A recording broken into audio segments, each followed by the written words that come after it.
بسم الله الرحمن الرحيم. الحمد لله رب العالمين، والصلاة والسلام على أشرف الأنبياء والمرسلين. لمانتنا السلام عليكم ورحمة الله وبركاته.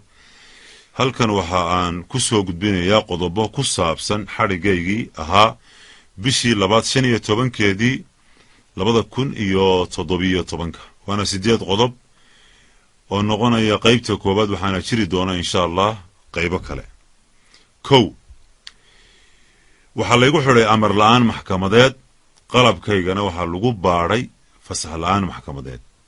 labo, qodobada laygu soo eedeeyey may ahayn kuwa i khuseeya, caddaynna lama horkeenin maxkamadda. saddex, nuxurka eedaymahaygu waxay ku saabsanaayeen xamar aadideedii, madaxweyne farmaajo taageeristiisii, iyo dekadda iyo saldhigga berbera ee la kireeyey ka hadalkoodii. afar, xeeraalinta iyo boolisku waxay maxkamadda caddaymo ahaan u hor keeneen muuqaalada aan daljirka dahsoon ee magaalada xamar farxadda kula wadaagayay walaalahay doorashada madaxweyne farmaajo kadib, iyo sawirro aan muqdisho ku galay oo aan iyagana facebookayga ku baahiyey. waxaana ka mid ahaa sawirro aan la galay madaxweyne farmaajo iyo kuwo aan la galay dad kale, iyo muuqaal aan hore burco ugu qabtay oo aan ku diidayo in la adeegsado weedha ah dadka afka soomaaliga ku hadla, iyo in loo beddelo dadka soomaaliyeed ama dadka soomaalida ah, iyo muuqaal aanan baahin oo tilefoonkayga gacanta ku jiray oo ahaa kaftan ku saabsan caagado mooyo sixa ahaa oo lagu qoray farmaajo. isku soo wada duub oo saddexdaa muuqaal ee lagu soo bandhigay maxkamadda horteeda waxaa laga soo saaray tilefoonkayga gacanta. shan, wax la xidhiidha soomaaliya ayaa laygu soo eedeeyey, halka xeerka ciqaabta lay cuskaday uu ahaa kii soomaaliya.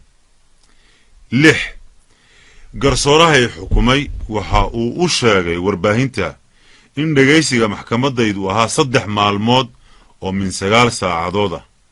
taasina may dhicin, ee waxa uu ahaa dhegaysigaygu 2 maalmood oo min 2 saacadood ilaa 3 saacadood ah, iyo maalin in ka yar 30 daqiiqo oo lagu dhawaaqay xukunka. 7, uma gudbin kumana odhan garsoorahay xukumay waan ku qanacsanahay xukunka iyo qirasho dembi, sida uu u sheegay isagu warbaahinta. xaqna umuu lahayn, ogolaanshana umuu haysan afkayga inuu ku hadlo. qareennadayda ayaa wakiillo iga ahaa, wayna caddeeyeen halka aanu ka taagannahay xukunka.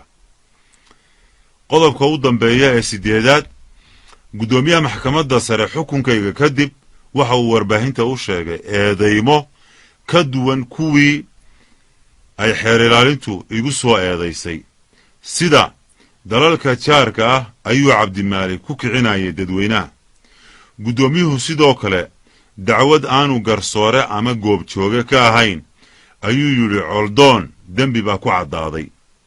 intaa waxaa u dheer inuu ahaa kii loo soo rafcaansan lahaa, ee ahaa inuu dib u eego inaan cadaalad helay iyo in kale. allah mahad leh, waad mahadsantihiin. assalaamu calaykum waraxmat ullahi wabarakaatu.